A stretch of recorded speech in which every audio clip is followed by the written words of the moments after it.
Preuve de l'existence de Dieu pour saint Anselme. Mais dans un premier temps, qui est saint Anselme? Il s'agit de saint Anselme de Canterbury. En fait, il est né en Italie, dans le Val d'Aoste exactement, en 1033, et il est mort à Canterbury en 1109. Il est appelé aussi le docteur magnifique. Il est aussi appelé Anselme du Bec. Pourquoi? Parce qu'il a été moine bénédictin dans l'abbaye Notre-Dame du Bec en Normandie. J'ai dit Saint Anselme, ça veut dire en d'autres termes qu'il a été canonisé, il a été canonisé en 1494 exactement. Voici donc l'argument ontologique, en tout cas c'est comme ça que le grand philosophe allemand du XVIIIe siècle, Emmanuel Kant, en parle. Emmanuel Kant, 1724-1804, il s'agit donc pour Emmanuel Kant de l'argument ontologique, la preuve de l'existence de Dieu pour saint Anselme.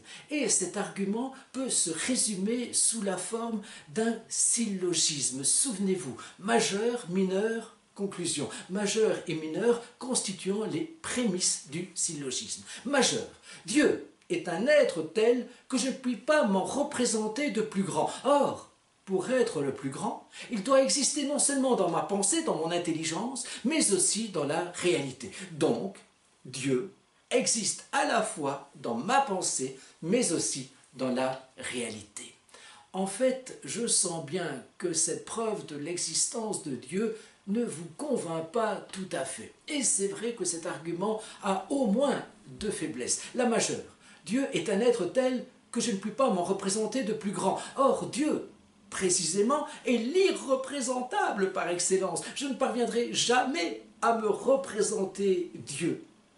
Deuxième faiblesse, c'est qu'il doit exister non seulement dans la pensée, mais aussi dans la réalité. En fait, passage indu de la pensée à la réalité. Ce n'est pas parce que je pense, par exemple, à une licorne, que la licorne existe dans la réalité. Ce n'est pas parce que je pense à une montagne en or que cette montagne en or existe dans la réalité.